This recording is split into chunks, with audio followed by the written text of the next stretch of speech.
अवतारी रंगरूप हे विठ्ठल विठ्ठल माऊली। रोज सकाळी लालबहादूर शास्त्रीकडे बरीच मंडळी यायची, येणे कामानिमित्त। मग प्रत्येकाचं काम आटपलं की चहा नाश्ता दूध वगैरे घेऊन जायचं। पण एक दिवस असा दरबारामध्ये सगळ्याची कामं आटपली, एक म्हातारा होता। शास्त्री विचारतात, बाबा तुमचं काय मत आहे, म्हणजे काय म्हणणं आहे? म्हटलं काही नाही, तुम्ही सगळ्यांची कामं आटपली, माझं काम म्हणजे म्हणलं तुमचं काम काय? काही नाही, माझं लग्न झाल्यानंतर 2 वर्षांनी मला मुलगा झाला। बरं, आणि मुलगा झाल्यानंतर त्याची आई वारली, पण त्या मुलाच्या साठी मी दुसरी पत्नी केली नाही। त्या मुलाची आई बी आहे आणि त्या मुलाचा बाप बी मीच। वा, म्हणजे त्या मुलाची आई तुम्ही आहात आणि त्या मुलाचा बापही तुम्हीच आहात। हो, मग अडचण कुठे आहे? ते म्हणले काही नाही, तो मुलगा आजारी पडलेला आहे, मला त्याला दवाखान्यात न्यायचंय, पण दवाखान्यात पैसे नाही। आणि बरं निघून आणलंय दवाखान्यात, तर डॉक्टरने सांगितलं त्याचं ऑपरेशन करायचंय, आणा मात्र रक्कम भरा।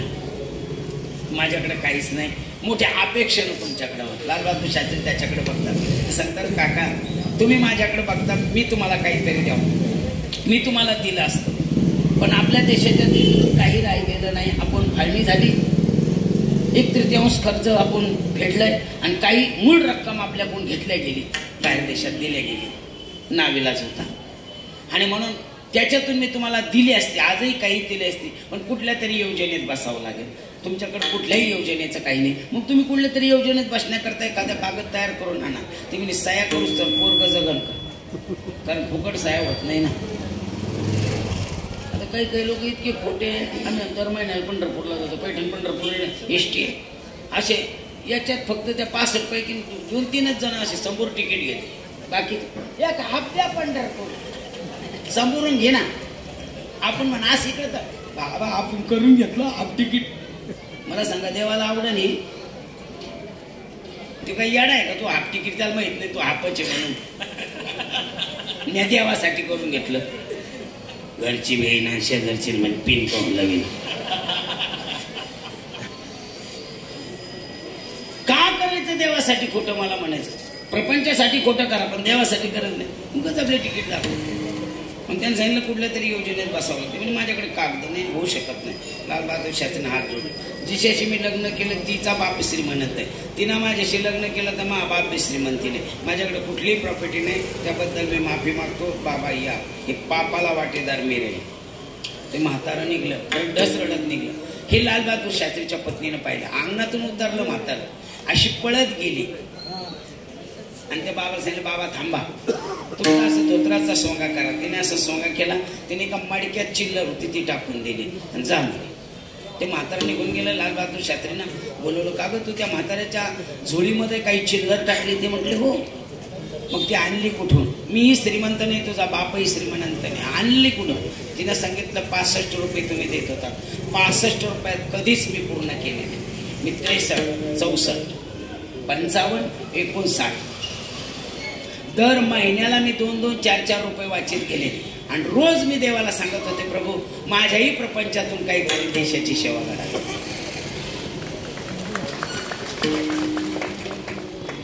मी ती 2-2, 3-3 रुपयाचा असा इतका सदुपयोग झाला की मी एक आई आहे आणि मी ज्या देशाची आई आहे त्या देशाचंच नाव भारत माता आहे। म्हणून मला या मुलाचं जर प्राण वाचले ना तर मी भारत मातेची कन्या आहे हे शोभनीय ठरेल। आणि म्हणून मी ते पैसे दिले। लालबहादूर शास्त्रीने तो पैसे दिले ना, एक सार्वभौम पद माझ्याकडे आहे, त्या पदाच्या उपयोगाने मी तुला फाशीवर पाठवू शकतो। तुम्ही 100% फाशीवर पाठवू शकता, मी आनंदाने जाईल। मग ही वही पेन घेऊन, ती पेन आणि वही घेऊन आली। लालबहादूर शास्त्री समोर बसली, डोळ्यातून पाणी नाही, उलट हसत होते, लिहा मला फाशीवर जायचं। लालबहादूर शास्त्रींना लिहिलं की पार्लमेंटमध्ये कायदा केला जाईल आणि मी पार्लमेंटमध्ये सांगेन की मला 65 रुपये मानधन जरूर द्या, पण मला 60 रुपये मानधनात माझी पत्नी प्रपंच चालवती, 5 रुपये मी आरोग्य खात्यासाठी टाकून देईन। आणि तो कायदा केला, ते 5 रुपये तिनं टाकलं, आज सुद्धा जीवनदायी नावाचा कायदा आहे आरोग्यासाठी। अवघे चित्रे लोकी आनंदाची, अवघे चित्रे लोकी आनंदाची, अवघे चित्रे लोकी आनंदाची, अवघे चित्रे लोकी आनंदाची, चरणी जगन्नाथ चित्त ठेवे, चरणी जगन्नाथ चित्त ठेवे, चरणी जगन्नाथ चित्त ठेवे, अवघे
शब्द ठेवले.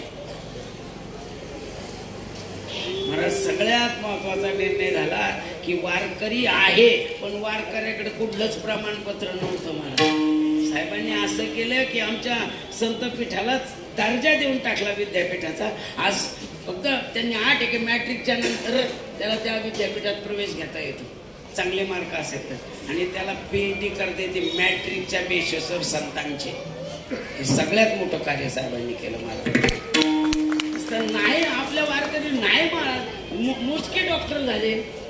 आता मी मस्त मॅट्रिक नापाशी, कुठं मला बसता येऊ संतपीठात मी मस्त प्रयत्न केले. म्हणजे कोणाचं तरी आणा म्हणलं, मला खोटं नाही करायचं.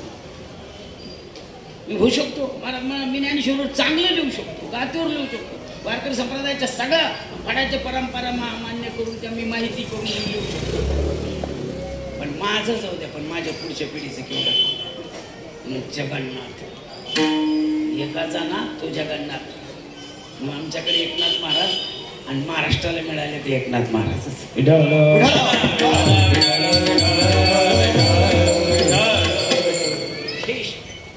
विशेष प्रेम तुम्ही करा, सामान्य नको, विशेष. आणि विशेष प्रेम म्हणून इथं माझा शब्द येत असतो, माझा. आता एखाद्या गावात जर आपण गेलो ना आणि मंदिर दाखवतात मंडळ, आपण जर म्हटलंय मंदिर कोणतं, आमच्या गावचं, पण एखादा असं म्हणतो की मंदिर माझं आहे म्हणून. तू जर माझं मंदिर म्हणत असेल, आता इथं गुप्तेश्वराचं मंदिर आहे महादेवाचं, चांगलं आहे, मी बघतो 2 वर्षापासून. हे या मोहळ्यातलं, या किसननगर नंबर 2 गल्लीतलं काय आहे, महादेवाचं मंदिर आहे. माझं मंदिर आहे का आपलं मंदिर आहे? आपलं मंदिर आहे. तुमच्यापैकी एखादं माझं म्हणा, मी त्याला 2000 रुपये देतो नगदी, मी घेऊन बी येईल. कारण खिशात वाज लागत एकटा पिकता पण काही झालं ना, पण ते घरी जाय पुरते. माझं का म्हणायचं नाही, आपलं म्हणलं सुटत. माझं म्हणलं की झाडून घ्या लागल, पूजा करावं लागल, काय आलं तुम्ही राहायचं.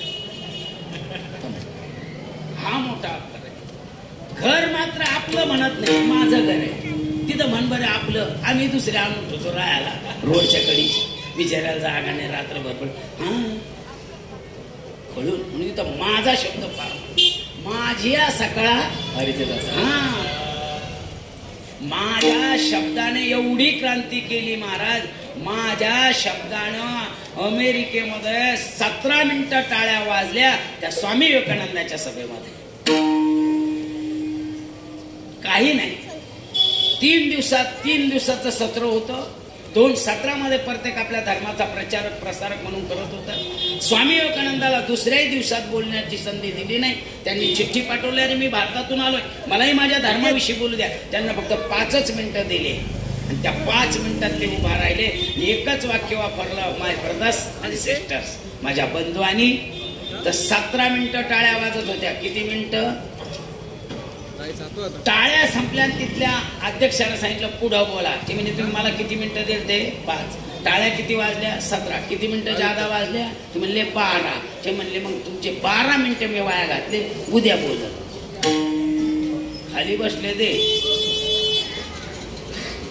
पण त्या 12 मिनिटाच्या टाळ्यामध्ये एक बाई रात्री जाते स्वामी विवेकानंदाकडे. स्वामी विवेकानंद उठलेले पाहतात आणि हात जोडते. स्वामीने हात जोडलेले विचारले, बाई काय भानगड? तिनं सांगितलं काही नाही, माझी एकच अपेक्षा आहे, तुमच्यासारखा मुलगा झाला पाहिजे. तुमच्यासारखा मुलगा असला. स्वामी विवेकानंद तिच्या खाली बसतात, तिच्या पाय पडतात आणि हात जोडतात आणि एकच वाक्य मारतात, आई.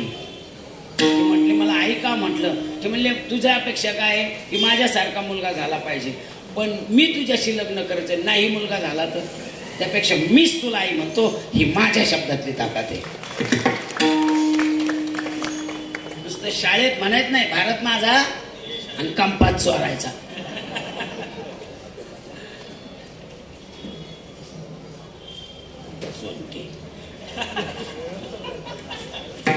पासून शिकेल की नाही आपल्याला भारत माझा देश आहे, सारे भारतीय माझे बांधव आहे, नुसतं माझा म्हणून जमान का? मी याच्याही पुढे जाऊन सांगतो, हा भारतच माझा आहे. या देशाच्या भोवती अनेक प्रगत देश आहेत, अनेक प्रगत देश आहेत. एवढा अजून आपला देश चाललाय पुढं प्रगत, पण त्यांची इतका नाही मान्य करलाय. सगळ्या प्रगत देशात, त्या प्रगत देशात 2 वर्ष कोरोनाने लाचार बनवून टाकलं माणसाच्या डोळे पुसायला कोणी राहतं का नाही, माणसं भीत होती. खिडकीतून कुठंतरी धरुक्यातून बघत होती आणि आपले डोळे आपल्या हाताने पुसत होते. पिपकिटी घालून आलेली माणसं स्मशानभूमीकडे जाताना जसं रडत होते आपण, आता आपलं कसं व्हायचं. सगळी रडत होती, प्रत्येक देशात जीवितहानी होत होती, पण आपले डोळे पुसायला कोणी उरत नाही याची काळजी फक्त माझ्या भारत मातेला वाटली होती.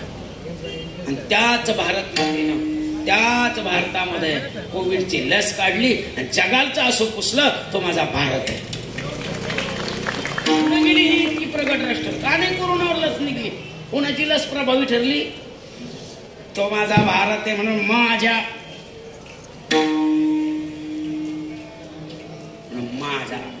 माझ्या विठोबाचा विठोबा खा तेने बिना जीवा सुखानो, तेने बिना जीवा सुखानो.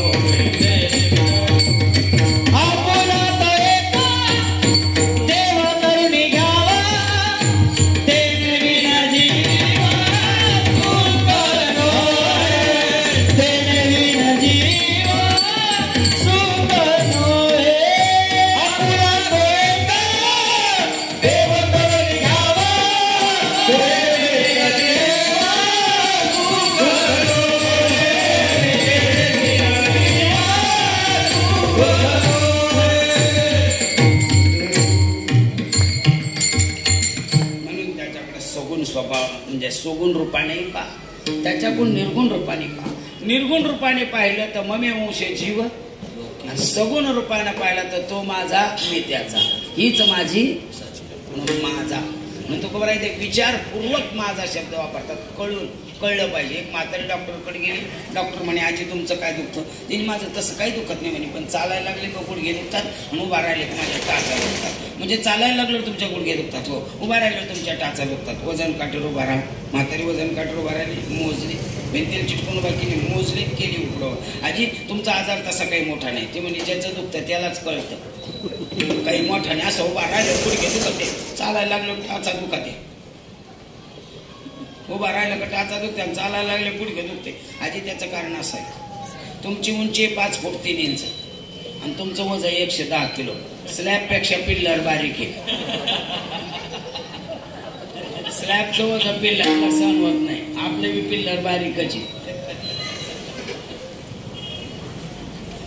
डॉक्टर हसला, काही पेशंट होते ते हसली, म्हाताऱ्याला रागा. डॉक्टर साहेब ज्याचं दुखत त्यालाच कळतं, कुशाला हसू राहिलेत नाही.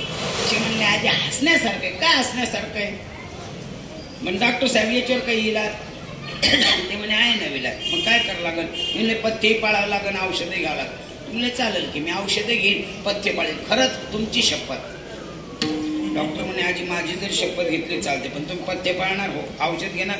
मग आपण असं करू, 15 दिवस औषधच घ्यायचं नाही, 15 दिवस पथ्ये पाळू. जर पथ्यानंच जर रोग जात असेल तर औषधाला खर्च काय कर? ते बी खरं आहे. मग 100% पथ्ये पाळता? हो 100% हो. मग तुम्ही एका टायमाला किती, म्हणजे दिवसात किती टाइम जेवतात? ते म्हणे 2दा. म्हणजे दिवसात 2दा जेवतात. बरं, चपात्या किती खातात? ते म्हणे 4. भाकरी केल्या तर 3. पुन्हा एवढा भात. आजी तुम्ही दिवसात 2दा जेवतात. चपात्या असेल तर 4 चपात्या खातात एका टायमाला, हो. आणि भाकरी असल्या तर 3 खातात. मग आजी असं का? जर भाकरी जर केल्या तर 1च खात जा, आणि चपात्या जर केल्या तर 1.5च खात जा. जेवायच्या आधी खाऊ का जेवल्यावर खाऊ?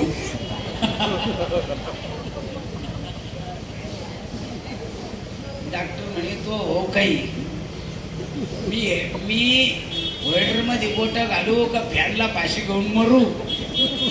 आपल्याला प्रेम माझं इथंच करून दाखवायचंय. मेल्यावर होतं का नाही काय माहिती. याच देही याच डोळा भोगू मुक्तीचा.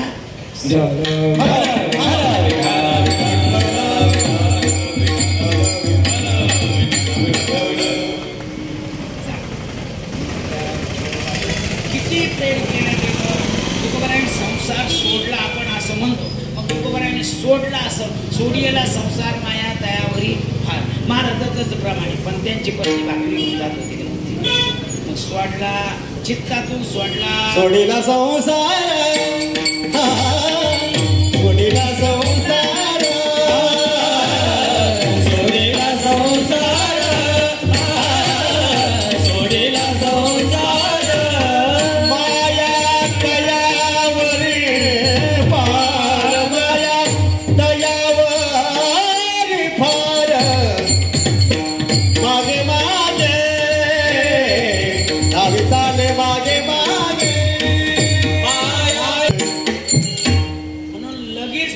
कष्ट सोडायचा नाही. ढाळे ढाळे मार्गाचे नि बळे निश्चित टाके. थोडं थोडं एकदम. माणूस एकदम मंगळ होत नाही आणि एकदम बी सुधरत. एकानं मुठभर बदाम खाल्ल्या, रेल्वे स्टेशन पर्यंत पळत गेलं, वापस आला ना आरशात पळायला लागलं. त्याच्या अर्थाने म्हणे हो का आरशात बघतात ते तुला काही कळत नाही. त्याने मला कळत नाही पण असं असं काय करतात.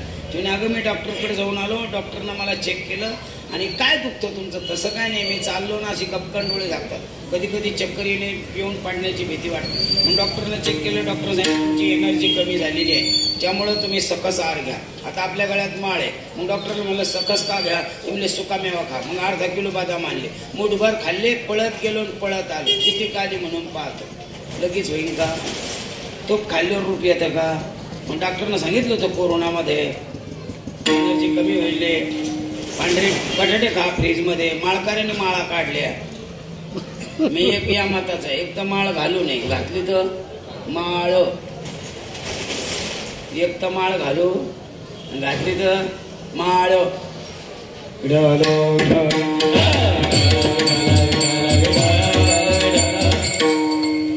शेंगदाणे मला फसवतो आपल्याला रात्री एसटी स्टँडला. असं आपल्या पुढे हटकून येतो खारे शेंगदाणे. आपल्याला माहित नाही की खारे नाही म्हणून. खारेच बस स्टँडवर करते काय, किराणा दुकान आहे किती पावशेर, पण हटकून येतो खारे शेंगदाणे. त्याचे दोन अर्थ आहे भाऊ. तो एक गापा गापा डोळे लागू राहिले, तुला जांभळे राहिल्या, गडबडीत गाडी येईल निघून जाईल, त्याकरता खारे. हा दुसरी गोष्ट फुकटनं खाऊ खारे मग द्या रे. ते म्हणत होता खारे शेंगदाणे. मी बी त्याच्याकडे गेलो, द्या रे शेंगदाणे. म्हणलं तू काय म्हणते म्हणे खारे शेंगदाणे. म्हणलं मग द्या रे शेंगदाणे. ते 10 रुपये द्या रे मग खारे. म्हणलं जा रे. तसं फुकट नाही, प्रेम करावं लागल. कळलं पाहिजे. एकाला कुत्र डसलं, घरी आलं त्याची पत्नी म्हणे काय झालं मला. तिने मला कुत्र डसलं. कुठं डसलं कुत्र. तिने मंदिरा पुढं. म्हातारी म्हणजे जावं डॉक्टरकडे. डॉक्टर म्हणे बाबा काय झालं तुम्हाला. तिने काय नाही मला कुत्र डसलं. कुठं डसलं कुत्र. तिने मंदिरा पुढं. कशाला गेलं ते मंदिरा पुढं. तिने दर्शनाला. मग दर्शनाला गेलं तेव्हा तुम्हाला कुत्र डसलं बरोबर. मग कुत्र कुठं डसलं. तिने मंदिरा पुढं. कुत्र कुठं डसलं होतं. घरी बी तेच सांगितलं, डॉक्टरला तेच सांगून जमन का. डॉक्टर म्हणलं बाबा तुम्हाला कुत्र कुठं डसलं. ते तुला डॉक्टर केलं कोणा. चिंता झालं कुत्र मंदिरा पुढं डसलं, मंदिरा पुढं डसलं. मंदिर कन्पाउंडर बॅग काढा, लशीचं इंजेक्शन घ्या, मल्लमपट्टी घ्या आणि गाडी पार्किंग मधून काढा. जशी त्यांनी पार्किंग मधून गाडी काढली, डॉक्टर कन्पाउंडर बाहेर आलं. म्हातार म्हणे कुठं चाललं. ते म्हणले चाललो आम्ही मंदिरात. त्यांनी काय काम काढलं. तीन कुत्र तुम्हाला मंदिरा पुढे डसलं, तीन बावलं घरी इथं डसलं. तसं ठिकाणी जीवनाच्या साराचं शिकाण माझं आहे. ज्याच्या जीवनात माझं आहे ना त्याचं कल्याण आहे, आणि ज्याच्या जीवनात आपलंय तिथं उपलंय. म्हणून आईसा प्रेम कैसा पाहुणे करायचे आजी आली ऋषिकेची. काय करावे उपचार, काय करावे उपचार, काय करावे उपचार,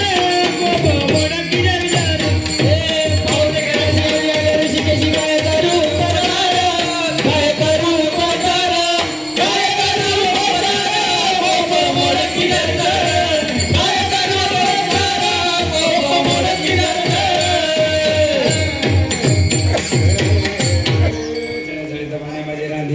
काय करावे उपचार. मग तू गोबार आहे घरच्या कण्या खाऊ शकतो ना. आपली पुरणपोळी का खात. आपलं कुठंतरी कमी. आपलं प्रेम अद्भुत नाही. ज्यांचं अद्भुत प्रेम होतं त्यांच्या बाबतीत ते फिरविले देऊळ नामदेवा हाती नव्हे. हा सामान्य निवेद्य हातीचा. आपला जेवी नाही, भावी सुद्धा नाही. नुसता ठोई आणि वापस घेऊन येई. लय वेळ राहिलं तर मुंगळे खाई, आता मुंग्या होई.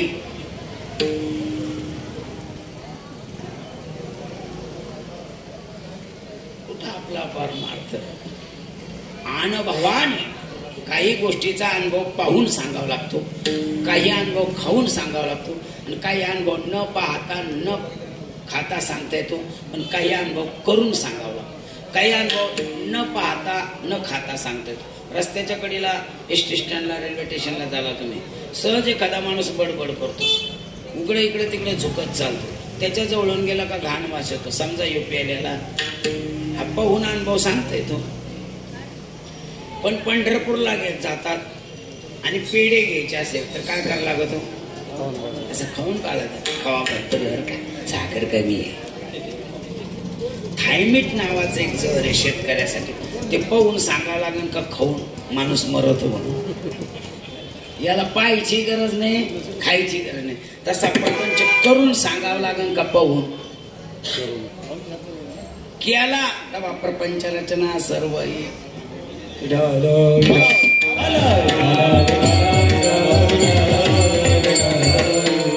ब्रह्मचारी कीर्तन कर. काय सांगा नवरा बायकोचे भांडण काय अनुभव आहे त्याला, तू का आपल्या अनुभव सांगू त्याला करून पाहा ना. पाकिट मी नेऊन देतो दररोज, किराणा मी भरून देतो तरी शा खातो. आपला परमार्थ बोलण्यापुरता आहे, करण्यापुरता नाही. म्हणून अद्भुत प्रेम नाही, बोलण्यापुरतं प्रेम आहे. फक्त माझा परमार्थ आहे, मी वारी करतो, मी देव करतो, बोलून होत नाही. झाकून ठेवावं लागतं, सांगून होत नाही. आपलं बोलण्यापुरतं आहे. बोलण्यापुरतं कसं आहे, आमच्या दोघा पती पत्नीचे भांडणं झाले, मी होऊन बोललो तरी बोलत नव्हते. किती बी बाऱ्याला बोललो तर बोलत नाही. आणि ती बोलली मी समजून घ्यायचो. तर बापाला म्हणा आंघोळ करून घे, आपण समजून घ्यायचं. आपणच तर बापाला म्हण कपडे बदलून जा, आपण समजून घ्या. आपणच तर बापाला म्हण जेवून घ्या, आपण समजून घ्या. आपणच प्रत्येक गोष्ट मी तिनं समजूनच घेतलं नाही. दोन हप्ते तिला काय माहिती मी कितीच आहे. हिंडणारे गाव 2 हप्ते सहन केले. एक दिवस उशिरा घरी गेलो, बॅग ठेवली, टीव्ही चालू केली, बातम्या पाहत बसलो. ते आली, टीव्ही बंद केली आणि मागं गेली. पोराला म्हणे उठ, विचारतोय नानाला उशीर कोण झाला. पोरगं माझ्याकडे आलं, ते नाना उशीर कोण झाला. म्हणलं भानगड काय. तुम्ही नानी विचारत होती, विचार नानाला उशीर कोण झाला. म्हणलं तिनं मला पाहिलं, तिची माझी का ओळख बुजली का विसरली मला. 52-53 मध्ये 30 वर्ष संसार केलाय मी तुझ्या संग. ती म्हणे भांडणापेक्षा आबुला भरा. ती फक्त बोलत नाही ना, पण आपल्या सगळ्याचे दोघांची कामं जिथले ते. म्हणलं पण बोलण्यान काय होतं, ती नाही बोलत ना. तुम्ही माझ्याजवळ सांगा, मी तिच्याजवळ सांगतो. म्हणलं ऐक, उशीर व्हायला एक काम आहे का, तुझा मामा भेटला मला संभाजीनगरमध्ये. मामा काय करत होता. म्हणलं मामा आजारी आहे तुझा. मामाच काय दुखत आहे. म्हणलं मी काय डॉक्टर आहे. त्यानं जसं तसं सांगितलं.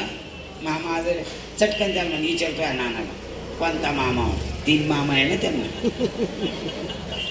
बरोबर माझ्याकडे आलं ते, नाना कोणता मामा होता. म्हणलं ज्याला गरज आहे त्याने मला विचारावं.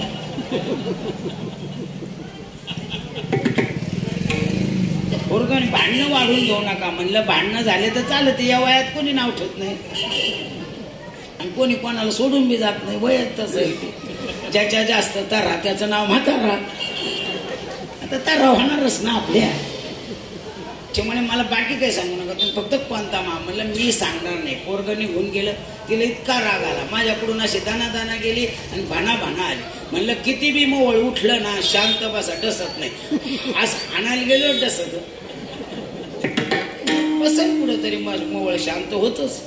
बडबड केली झाली शांत. म्हणजे घ्या जेवून. म्हणलं द्या वाढून. माझ्या पुढं दुकान मांडलं, मी जेवतोय, हसतो मी.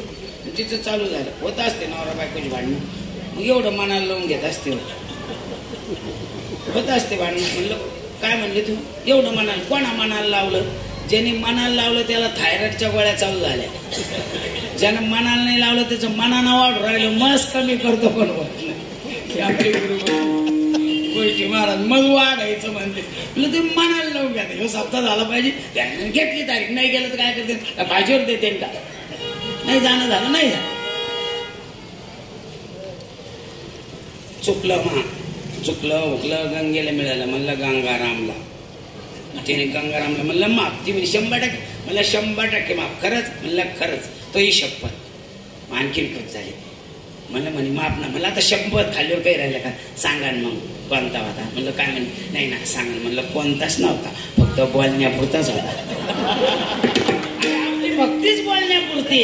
अरे ज्याची बोलण्यापुरती नाही तो सांगतो माझ्या विठोबाचा कैसा प्रेम, माझ्या विठोबाचा कैसा प्रेम, माझ्या विठोबाचा कैसा प्रेम, माझ्या विठोबाचा कैसा प्रेम, आपणचे देव होय गो, आपणची देव होय गो, आपणची देव होय गो. हे सगळ्याला भाग्य नाही बरं. तुकोबाराय असे भाग्यवान आहे, त्यांना देवही गुरु आणि गुरुही माघ शुद्ध दशमी पाहुनी केला अंगीकार. त्याच्यानंतर कोण भाग्यवान आहे? अर्जुन. त्याच्यानंतर कोण भाग्यवान आहे? ज्ञानोबाराय.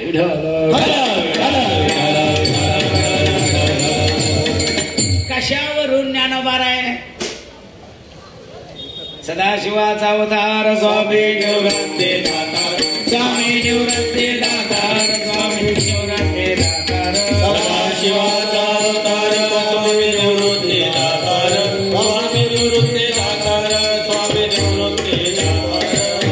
ते म्हणतात श्री गुरु सारिका श्री गुरु सारिका, श्री गुरु सारिका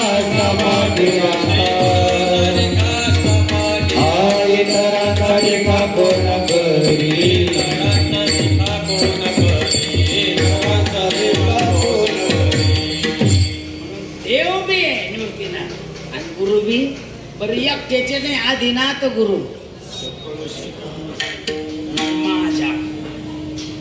मी नेहमी सांगत असतो माझा शब्द इतका मौल्यवान कळला पाहिजे, माझा कळला पाहिजे. ज्ञानोबारा एवढे भाग्यवान आहे महाराज तुकोबारा आणि ज्ञानोबारा. म्हणून तुका झाला शे नामातयाचा किंकर, तिने केला पण वारकरी संप्रदायाचा पाया.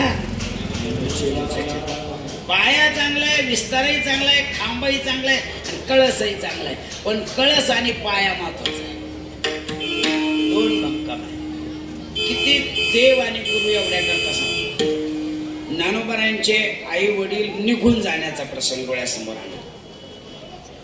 15 श्लोकाचं शुद्धीपत्र श्री क्षेत्र पैठणच्या ब्राह्मण मंडळीनं दिलं की तुम्ही संन्यास घेतल्यानंतर गृहस्थी आश्रम स्वीकारलं. ज्ञानोबारायच्या आई वडिलांनी धृत नावाचं कर्म करून संन्यास स्वीकारला, म्हणजे संन्यासापासून गृहस्थी आश्रमात आलेले. पण त्यांना नाही कळलं किंवा नाही त्यांच्या बाजूने मिळालं त्याला, म्हणून 15 श्लोकाचं शुद्धीपत्र दिलं. ते शुद्धीपत्र घेऊन सिद्धपेठात विठ्ठलपंत येतात. आल्याबरोबर त्यांचा चेहरा उतरलेला पाहिल्याबरोबर त्यांच्या अर्धांगीने पाय धुवायला पाणी दिलं, हातपाय धुतली, प्यायला पाणी दिलं आणि गप्प बसल्या. याला म्हणतात शहाणपण. हे शहाणपण ज्या बाईच्या अंग आहे ना ती लक्ष्मी समजा. माणूस आल्यावर उरवा टाकला पाहिजे. एके शिते कळे नाही रांधावे. लक्षात आणा, चेहरा पडलेला आहे, पाणी दिलं, काही बोलले नाही, समजा काहीतरी. एखादा माणूस मार्केटमधून आणला, तुम्ही आणायचं सांगितलं, त्याच्यानं आणलं गेलं नाही, ओळखून घ्या. का म्हणणे आणलं का तू लगेच मग बनतो, ओळखून घ्यावं लागतं ना. म्हणून ती काहीच बोलली नाही. शेवटी विठ्ठलपंत सांगतात रुक्मिणी गप बसून जमणार नाही. पहिली नको होतंय मी आळंदीपर्यंत यायला, आलंच होतं ना. सिद्धेश्वराच्या मंदिरात नको होतं थांबायला, थांबलंच होतं ना. तर शुद्धपंथाच्या आग्रहास्तव मी नको होतं आळंदीत मुक्कामाला, राहिलंच होतं ना. नको होतं शुद्धपंथाच्या इच्छेत जेवायला यायला, आलंच होतं ना जेवायला. तर नको होतं तुझ्याशी लग्न करायला, केलंच होतं ना लग्न. तर नको होतं पुन्हा मी संन्यास घ्यायला, घेतलाच होता ना संन्यास. नको होतं मी वापस यायला, आलो. झाली आपल्याला संतती. पण ऐक, या शुद्धीपत्रामध्ये शेवटचा श्लोक आहे, प्रायचित. आत्महत्या शब्द नाही, प्रायचित. आणि आपल्याला प्रायचित घ्यावं लागतंय 4 मुलासाठी. आणि म्हणून मी आज रात्री 2 वाजता निघून जाणार आहे. आपल्या डोळ्याचं पाणी पुसलं, विचारलं तुम्ही निघून जाणार? हो मी पण येणार. बराच दोघांनी समजून सांगितलं नाही मी पण येणार. तोपर्यंत मुलं घरात नव्हतं. शेवटी विकोप्याला वाद गेला. पती दुःखात मी बी दुःखात, पतीची मता, म्हणून मी बी तुमच्या दुःखात आहे, मी येणारच. ठाम मताला साध्य झाल्या. यायचं निश्चित झालं. रात्री 2 वाजली, सगळी मुलं झोपली. पण सोपान काकाला सवय होता आईच्या पदराला धरून झोपायचं. काही मुलाला काही सवय असते. आम्ही आळंदीत असताना एक मुलगा झोपेत उठला, गोळकटी गोळा करायचा आणि डोक्यावर घ्यायचा आणि चालू लावायचा. त्याच्यासाठी गेटला कुलूप लावा लागलं ना. आता मध्ये ताडकान तोंडात मारला गेला ते पण ओळखटी आतून झोप. काही सवय असते. काही इथं झोपत होते त्या तिथे उठत, काही जर रात्रीच घरगळत. अशी किती सवय सांगू. सवय सोपान काकाची एक सवय होती, भीती होती ना. समाज शिव्या द्यायचा, दगड माती मारायची आणि म्हणून असं पादरा झालं. म्हणून पर्णकुटी बंद झाली. विठ्ठलपंत बाहेर निघले. रुक्मिणी आईसाहेब चटकन उठणार. त्यांचं मूळचं नाव आहे सुलोचना. सु म्हणजे चांगले, लोचन म्हणजे डोळे. नाव सुलोचना पहा, ती मुंबई पुन्हा कांगी नाही. सु म्हणजे चांगले, लोचन म्हणजे ज्ञानाचे डोळे. म्हणून ज्ञानाचे डोळे म्हणून रुक्मिणी नाव ठेवण्यात आलं होतं. म्हणून त्या उठल्याबरोबर त्या हाताला झटका बसल्यावर काका उठले. काका उठल्यावर त्यांनी चटकन थापडलं. सोपान काकाचा हात मुक्ताईच्या हाताला म्हणजे मुक्ताईच्या पादराला लावून टाकला परकाराच्या. गुरकून झोपले. आणि निवृत्ती दादा तसे बघत होते. ज्ञानोबारायण डोक्यावर पदर घेतल्यासारखं झाकून घेतलं होतं. आई निवृत्ती दादाला सांगते, दादा तोंड चांगलं उघड, उठ. उठले. हे बघ या श्लोकाचा अर्थ हो. म्हणून मी पतीबरोबर सती जायला निघले प्रायश्चित्त घ्यायला तुमच्यासाठी. बघ मी तुला सांगते, महिलांचा पती कोण? ते म्हणले पती म्हणजे देव आहे. बर मग माझा देव दुःखात आहे, मी जायला पाहिजे की नाही? ते म्हणले हो.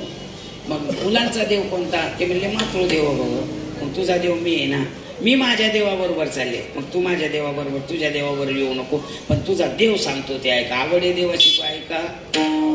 देवाचा प्रकार ऐक. ते म्हणले काय? इथून पुढं तू यांची आई आणि तू इथून पुढे यांचा बाप सुद्धा. बा म्हणून मी तुला सांगते, मी चालले पण एकच कर, यांच्यावर आई वडिलाचं प्रेम कर, पितृतुल्य प्रेम कर. हो पण एक लक्षात ठेव, या तिघापैकी माझा ज्ञाना हट्टी आहे, त्याचा हट्ट करून. ते म्हणले तो भलताच हट्ट करीन. ते म्हणले भलताच करणार नाही. तो जर हट्ट करीन ना जगाच्या कल्याणाकरताच करीन. आणि तो हट्ट करणारच आहे जगाच्या कल्याणाकरता. तेवढा हट्ट पूर्ण कर, दे वचन. निवृत्ती दादा भांबवले होते आणि तेवढ्यात त्यांनी वचन देऊन टाकले. आई वडील निघून गेले. सकाळी सोपान काका उठले, मुक्ताई उठली, सगळे उठले. सोपान काकाला कडेवर घेतलं. मुक्ताई वैतागेश्वराचं मंदिर आहे आळंदीकडे. त्या वैतागेश्वराला का नाव दिलं वैताग? म्हणजे तिथेहून आरडत होते, आई बाबा म्हणून हाका बोलत. ती गेलेली कोणी येते का वापस? आणि म्हणून पुढे निवृत्ती दादाने खूप सांभाळलं. एक दिवस निवृत्ती दादा आणि ज्ञानराजा बसलेले, 4 भाऊ बसले. निवृत्ती दादा म्हणतात, ज्ञाना आपली परंपरा आहे, आदिनाथ गुरु सकळ, एक गुरु एक शिष्य परंपरा आहे. माझं तुला म्हणणं आहे, तू बी या परंपरेचा पाईक हो. चल मी तुला आता दीक्षा देतोय आणि आता तुझ्यापर्यंत ज्ञान देतो. ते म्हणले दादा या परंपरेशी मी अनन्य आहे, कारण ही आपली नाथ परंपरा आहे, ती मला जोपासायची. मग पण तुमच्यातला माझ्यातला फरक बदलायचा, मला बदल घडून आणायचा. ते म्हणले काय बदल घडायचा? ते म्हणले मला बदल घडायचा, मला आई व्हायचं आहे. आणि आई प्रेमाचा विषय मी बोलून गेलो, जिथं पाहायचाच नाही, आईशी कळावा लाभच पाहायचा नाही, मग मला आई व्हायचंय. मग आई व्हायचं म्हणजे नेमकंच काय? ते म्हणले तू जर मला संप्रदायाची दीक्षा दिली तर मी सगळ्याला देऊन टाकीन. उघडा मंत्र सगळ्याला सांगत. निवृत्ती दादा म्हणले वेडपट आहे का तू? आपली परंपरा एक गुरु एक शिष्य. ते म्हणले मग मला गुरु मंत्र घ्यायचा नाही आणि काही नाही, खूप जातात नाही. ते म्हणले अरे लोक नाव ठेवतील ना. ते म्हणले लोक नाव ठेवतील असं तुला वाटत असेल तर मग मी तुला सांगतो. सांग. आई बाबा निघून गेले तेव्हा मी झोपलेलो होतो. अरे मी तोंडावर पांघरून घेतलं होतं, माझे डोळे पाणवले होते, तुझे टपटप डोळे गळत होते. तेव्हा आईने तुला सांगितलं होतं की या सगळ्या मुलामध्ये माझा ज्ञान हट्टी म्हणून. हो मग तू आईला वचन दिलं होतं मी ज्ञानाचा हट्ट पुरवेल. मग माझा पहिला हट्ट आहे, तू दिलेलं ज्ञान मी जगाला वाटेल. येते गुह्य तमम. आणि जर तू देत नसेल तर नाही लागत मला गुह्य ज्ञान. निवृत्ती दादाने हात जोडले, सांगितलं ज्ञाना प्रगट कर. आरतीमध्येच वर्णन केलं प्रगट गुह्य. पहिला हट्ट पूर्ण केला माझ्या विठोबाचा.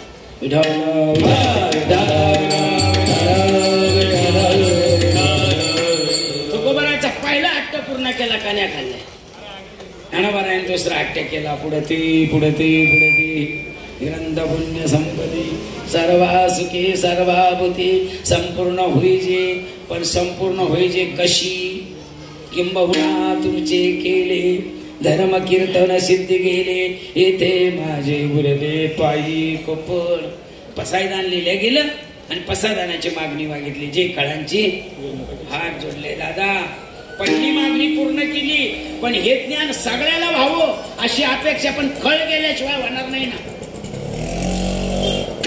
त्याच्यातले दोष तुका म्हणे सोडिल्या गाठी सुटल्याशिवाय ज्ञान होणार नाही ना म्हणून तर माणसाला माणूस म्हणतो यातल्या आणि ही बी आतल्या आता कोणत्या आतल्या कोणत्या बाहेरच्या सांगून कोणती तरी या माया बागात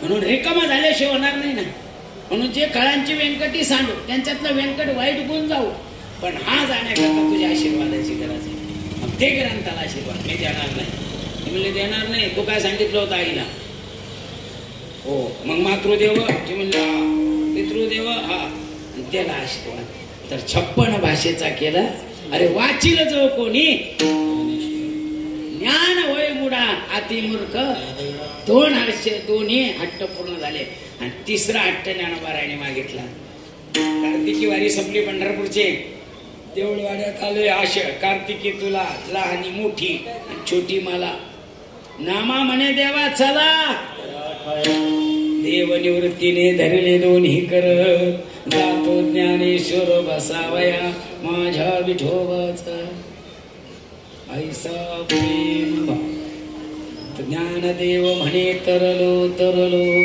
आता धरलो तरलो गुरुने ऐकून धरलं आणि देवाने ऐकून धरलं तरलो तरलो तसं तुकोबारा म्हणतात माझ्या विठोबाचा ऐसा आपणची देव आपणची गुरु अगोदर देव बनले खाण्या खाल्ल्यानंतर गुरु माग शुद्ध दशमी आणि केला अंगीकार मंत्र दिला राम माझ्या विठोबाचा ऐसा प्रेम भाव आपणची देव विठोबार कुमारी विठोबार कुमारी विठोबार कुमारी विठोबार कुमारी विठोबार कुमारी विठोबार कुमारी विठोबार कुमारी जय जय विठोबार कुमारी जय जय विठोबार कुमारी जय जय विठोबार कुमारी जय जय विठोबार कुमारी विठोबार कुमारी विठोबार कुमारी विठोबार कुमारी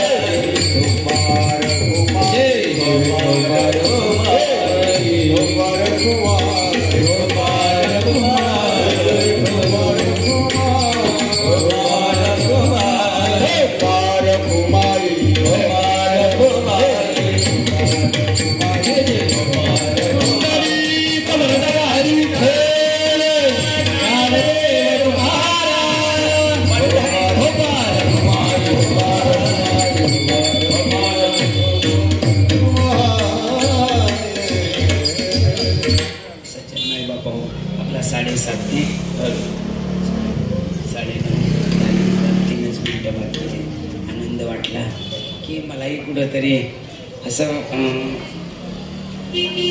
जरूर सांगावं वाटेल की आपल्यालाही कुठंतरी चांगल्या व्यक्तीचा वाढदिवस साजरा करायला मिळतो नुसतं मला वाढदिवस साजरा करायला मिळते ना पिण्याने खाण्याचे पैसे देते होते लोक नाईलाज राहतो ना आम्ही पैसे मागायचे असा व्यक्ती मिळेल महाराजा महाराष्ट्राला हे सगळ्या मराठी समाजांच्या आरक्षणासाठी एकटे लढले आणि ते मिळेपर्यंत जबाबदारी स्वीकारली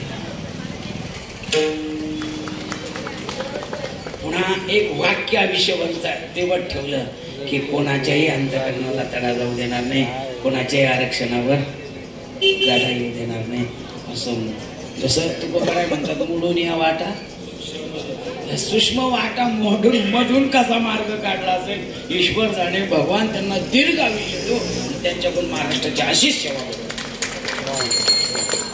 कारण त्यांच्याच मुळे आमच्या तालुक्याला खूप काही मिळलं मला संदीपान पाटील भुमरे ते साहेबाच्याच गटातले आहे. साहेबांचं काम एवढं मोठं चांगलं आहे महाराज. साहेबामुळं आम्हाला असे मंत्री मिळले, रोजगार हमी आणि फलोत्पादक. महाराज मी पाहिलं, मी बी आज 53 वर्ष, मग 54 चालू आहे म्हणून. 54 मध्ये मी बरेच पाहिले तालुक्यामध्ये, पण सगळे काचा बंद करून. पण भुमरे साहेब शिंदे साहेबांच्या गटातली माणसं आहे, इतके दिलदार आहे महाराज. सामान्य कीर्तनकार किंवा सामान्य वारकरी पैठणला रोडनं जाताना दिसावं. साहेबाची गाडी जर आली ना, हरणं वाजीत चटकन ते गाडी उभं करते, ते पोलिस मागं हे मागं आणि चटकन खाली उतरते. वारकऱ्याला लवून दर्शन घेणारा मंत्री आम्हाला मिळला. त्याच्याही पुढे जाऊन सांगतो महाराज, 2-3 दिवसापुढे आमच्याकडे शिवपुराण झालं. बापू आले होते, त्यांचा मुलगा. म्हणलं बापू एवढं, ते म्हणले महाराज तुमच्या लोकांचा शब्द मी कधी बोलून दिला.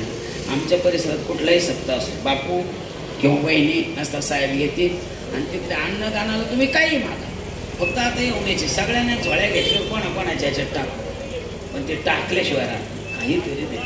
सप्ताह असो गावचे. माझ्या गावाला 4 सभामंडप दिले, 4. ते बी दिव्य भव्य. असं ही ह्या मंडळीची जी मेजेटी आहे ना महाराज, कोण काय म्हणतं त्याचं जाऊ दे. मी एक विनोद सांगत होतो, तेवढंच सांगतो आता. जुन्या काळात सासूना होत्या आणि आजच्या काळात सुद्धा, पण जुन्या काळात जरा अवघड होते. जुन्या सासा काय करायच्या, बांगड्या बी तिकूनच भरून यायला लावायच्या, झंपरं बी तिकूनच आणायला लावायच्या, काळ्या पोथीतली पनीर तिकूनच गाठून आणायला लावायच्या, खोबरेच तेल बी तिकून आणायला लावायच्या. फक्त एवढा चिकडचा राहायचा. मेले त्या आता तशा मरत्या त्या ज्या नाव ठेवते ते. आता याच्या पुढे सांगतो. दोघी सासून असं गहू सोंगायचे दिवस. मग सासून सून म्हटले आता कसं काय करायचं, आपल्या दोघीला तर होणार नाही. 3 मग मी 2 बाया लावते. मग 2 बाया लावल्या सासून. मग सासू म्हणल्या बघ असं करणार, मी बायाबरोबर पुढं जाते, तू पाठीमागून लवकर स्वयंपाक आवरून घेऊन ये. ती म्हणली जाते. मग त्या बाईबरोबर ते 8 वाजता सासू आणि त्या 2 सोंगणाऱ्या बायाने झाल्या. निघाल्यानंतर पुढे गेल्या सासूला तिची मैत्रीण भेटली, म्हणजे म्हातारीची मैत्रीण. लई सकाळीच चालल्या, नाही जाऊन कोणाला सांगू, आई ना माग बाटली येईन ना करून. मग धाडलं पुढं, धाडलं का गेली. आता त्या बाईने मुलीला काय लिहून सांगा, इकडूनही लिहून सांगितलं ते सासू असे म्हणतो. ते लगेच दुसऱ्याने आता तुम्ही पुढं नाक जाऊ, मी जाते पुढं. आता ही गेली, पुन्हा म्हातारी 9-9:30 स्वयंपाक घेऊन निघली. तिची माहिती पुढे चालली आणि लई स्वयंपाक घेऊन चालली. नाही जाऊन कोणाला सांगू, मालकीन गेली पुढं.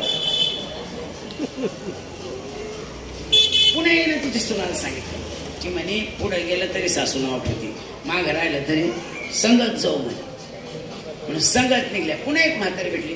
लई दोघी जावा सरळ, दोन्ही सासूना संगत चालल्या. म्हातारी नाही जाऊन कोणाला सांगू, मला पुढं घातल्याशिवाय पुढं जाती. कसं वागावं सांगा बरं. तसं झालेलं हे मंडळी. कसं वागावं महाराज, म्हणजे बोलणारे जादा झाले. पुढं तरी आपल्याला थांबावं लागेल. काम दिसलं नाही झाल्यानंतर बोलावं लागेल. वैद्यबा बोलत होते आपल्याला, वैद्यबाची शिवी असायची, नर्मदेचा गोठा. पण गोट्याला आकार आल्यावर मूर्ती होती, पण गोट्यात झाला नाही तर मूर्ती होईल का. तसं कामच नाही करून द्यायला केलं जाईल का. म्हणून साहेबाचं काम चांगलं आहे, त्यांच्या मुलाचंही काम चांगलं आहे. म्हणून आणि त्यांच्या पाठीमागे मेजेटी बी चांगली. मी नेहमी सांगत असतो, रेल्वे म्हटली की तिला 12 डबे आहे तुमच्याकडे. आता आमची मी आज नाही मोजले म्हणा. मग रेल्वे म्हणलं की संपूर्ण इंजिन बी आलं आणि डबे आले. मग रेल्वेमध्ये इंजिन महत्वाचं आहे का डबे महत्वाचे. आता यांनी सांगितलं इंजिन महत्वाचं. नुसतं इथं इंजिनच आणून ठेवा बरं, दादरला बसायचं पुढं. ते इंजिन नुसतं चुकू चुकू चुकू चुकू चुकू पुढं जी जाय इकडे इकडे काही उपयोगाच आहे, त्याला गरज का त्याची आहे. आता नुसते डब्याची, त्याला वडायलाच नसत. नुसतं डब्यात कवर लोक बसा माझ्या घात किंवा मोळावाणी मच्छर डसतील तिथं, झाडायला पण यायचं नाही. आता काय करायचे, इंजिन बी महत्वाचं आहे आणि डबे बी महत्वाचे, तेही महत्वाचे आहेत. त्यांच्या मागचे सगळे मंत्री महत्वाचे आहे. म्हणून विकास आहे. असे मुख्यमंत्री आणि त्यांना सुपुत्र मिळाला. त्यांचा वाढदिवसाचा कार्यक्रम करतात. वाढदिवस याच्या करता करायचा म्हणत आशीर्वादा करतात आणि आशीर्वाद त्याला दिला जातो. 1 मिनिट घेतो तुमचा. तुम्हाला त्र्यंबकेश्वरला जायचं आणि मला निवृत्तीनाथाला जायचं.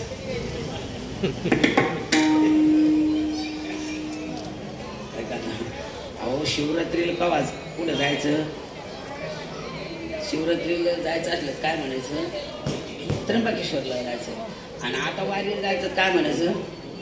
हा, म्हणून मला निवृत्तीनाथाला जायचं. त्याला त्र्यंबकेश्वरला ते जाईल शिवरात्री.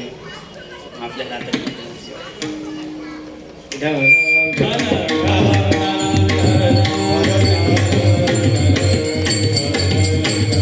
8 दिवस याच्याकरता करावा लागतो. हे बघा, आशीर्वाद हा चांगल्या माणसाला लागतो. ब्रह्मचारी जीवनामध्ये नीती महत्वाची का नाती महत्वाची? नीती महत्वाची. त्यांना नात्याच्या भानगडीत परत नाही, अभ्यास करायचा. ग्रस्ती आश्रमात नीती महत्वाची का नाती महत्वाची? काय महत्वाचं? दोन्ही महत्वाचे. आमच्या जावई बापून सांगितलं दोन्ही महत्वाचे. महाराजाची जावई महाराजच राहते, एवढं चांगलं. नीती महत्वाची. वानप्रस्थामध्ये नीती महत्वाची का नाती महत्वाची? नीती महत्वाची. नातं संपलंय ना. 55च्या नंतर सगळ्याला मुलं बाळ होऊन जाते आणि त्यांच्याही मुलाला मुलं होते. पण आपण होते माझी नाती नाही, माझा आपलं काहीच नाही. नातू नाती फक्त राहती आणि खाती, आता काही नाही करती. त्याचं नाव नातू नाती. चला, संन्याशाला नीती महत्वाची की नाती महत्वाची? त्याला दोन्ही महत्वाचे नाही. संपलं. जाणीव शाणीव म्हणून ग्रस्ती आश्रमाला नीती नातीची महत्वाची. तसं उच्च पदावर गेलेल्या माणसाला आशीर्वादाची गरज आहे, नीती नाती टिकवण्यात. आपल्या त्यांच्याकडून नीती टिकव आणि त्यांच्याकडून नाती टिकव. पांडव धर्मराजा आहे. धर्मराजाच्या युद्धाच्या अगोदरचा 1-2-3 दिवसाचा इतिहास सांगतो. दुर्योधन येतो, दादा आपला त्या दिवशी शिताई फेली गेली, तुला मातीचे कणही देणार नाही म्हणून मी सांगितले, पण मला आता कळलं युद्ध करणार. ते म्हणले हो, मग माझं सांग, मला वज्र दे वेळेस. धर्मराजाने क्षणाचा विचार केला नाही. सांगितलं डे जा तू तुझ्या आईकडे पाठवून त्याला अंगरक्षकाने विचारलं धर्मराजाला, राजा हा जर वज्रदेही झाला तर मारील कोणाला? त्याने आम्हाला. मग मारीने माहीत असताना सांगितलं कोण? त्यांनी माझ्यावर पहिला सांगितलं, तू या कुटुंबातला मोठा भाऊ आहे, मग मला खरं सांग. म्हणून मी त्याला खरं सांगितलं, जा तुझ्या ऐकलं. म्हणजे विश्वास ही सगळ्यात महत्वाची चीज आहे. म्हणून मी विश्वासघातकी होणार. विश्वास तो करी स्वामीवरी, म्हणून विश्वास माझ्यावर टाकला, विश्वास पूर्ण करणार. मग याला म्हणतात नीती. आणि जरी आम्ही मेलो तर आमचं प्रॉपर्टी कोणाला राहील? आमच्या भावाला. ती कोण आहे? आमची नाती. म्हणून माझ्याकडून नीती पाळेल आणि नाती पाळेल. म्हणून ज्याच्याकडून नीती आणि नाती पाळते ना तर द्वारकेचा राणा. म्हणून त्यांच्या घरी द्वारकेचा राणा पांडव. लक्ष्मी वल्लभ, त्यांना लक्ष्मी वल्लभ त्यांच्याजवळ राहो. आणि त्या लक्ष्मी वल्लभामुळं भारतासारखा उज्ज्वल देशामध्ये महाराष्ट्राचं उज्ज्वल नाव हो. आणि उज्ज्वल होण्यापेक्षा महाराष्ट्र सगळ्यात बाबतीत पुढं जाऊ हे त्यांच्यामुळं म्हणून एवढीच त्यांच्यावर माझ्या अल्पशी कीर्तन पिशवीला पूर्ण विराम देतो. ज्ञानेश्वर ज्ञानेश्वर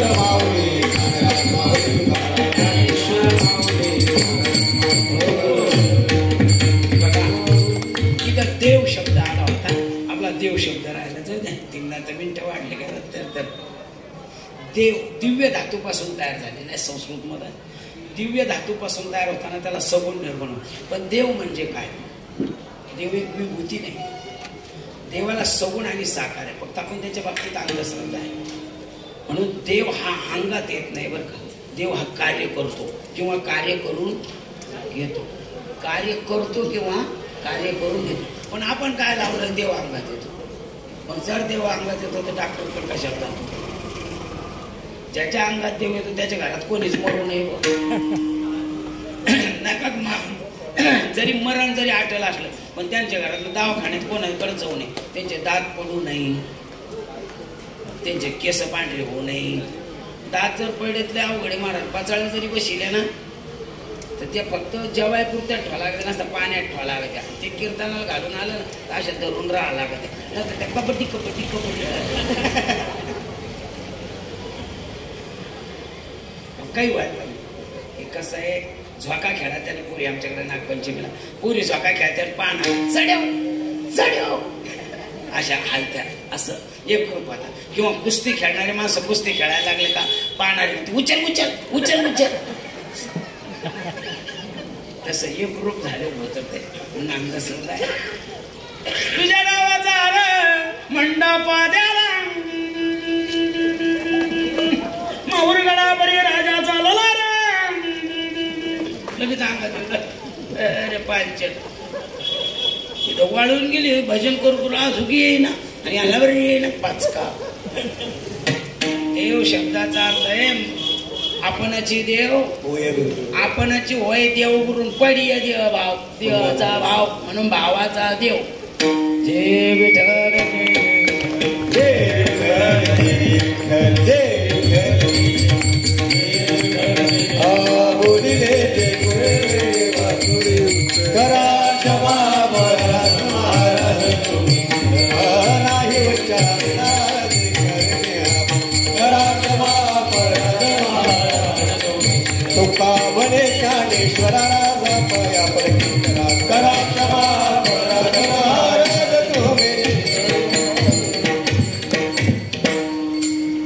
घेतो. आजचं कीर्तन हरिभक्ती परायण परमपूज्य आदरणीय गंगाराम महाराज राऊत.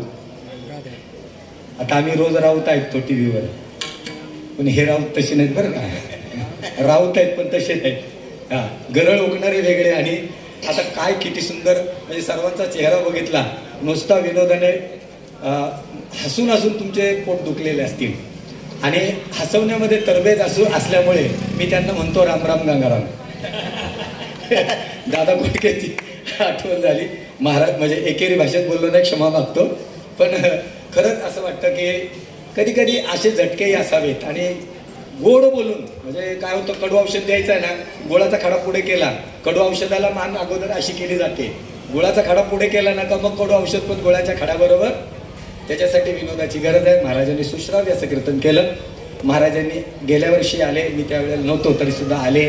आणि विशेष करून ते माझा, आमच्या उत्तमला माझा म्हणतात, मला माझा म्हणत नाहीत. का?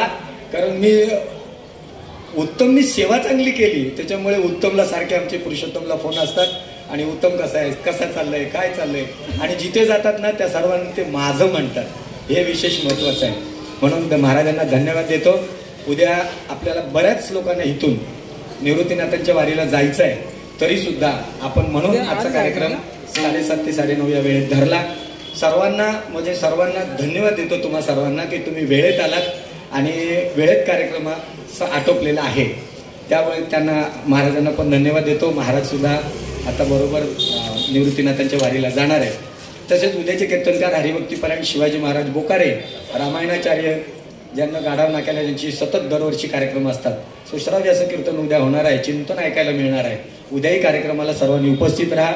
सर्वांनी वेळेत येण्याची कृपा करावी. मागे पुढे थोडंसं होईल, कारण का बरीच लोक म्हणजे इथले टाळावरची जवळजवळ 99% लोक उद्याच्या वारीला जाणार आहेत. आणि आत्ता त्यांचा सत्कार या कार्यक्रमाचे संयोजक आयोजक कसा असतो माहिती आहे का, पैसे सर्वीकडे असतात, पावत्या छापल्या का पैसे येतात, पैसे कुठूनही येतात, पण तळमळ आणि झटणं ज्याला धावपळ करावी लागते ते धावपळ करणारे आमचे परमपूज्य आदरणीय माजी परिवहन सभापती आमचे श्री बबनरावजी मोरे महाराजांचा शाल श्रीफळ देऊन सत्कार करतील. आणि त्यांच्याबरोबर त्यांचे सहकारी एवढ्याच तळमळीने त्यांच्या पाठीमागे असे खंदे समर्थक म्हणून उभे राहतात ते आमचे घाडगे बुवा. या 2 माणसांसाठी टाळ्या वाजवा जोरात जरा. आणि अशा ह्या विभूतींमुळे हा कार्यक्रम होतो. यांना धन्यवाद. उद्या सर्वांनी आपल्या या वेळेमध्ये कार्यक्रमाला येऊन कार्यक्रमाची शोभा वाढवावी. धन्यवाद.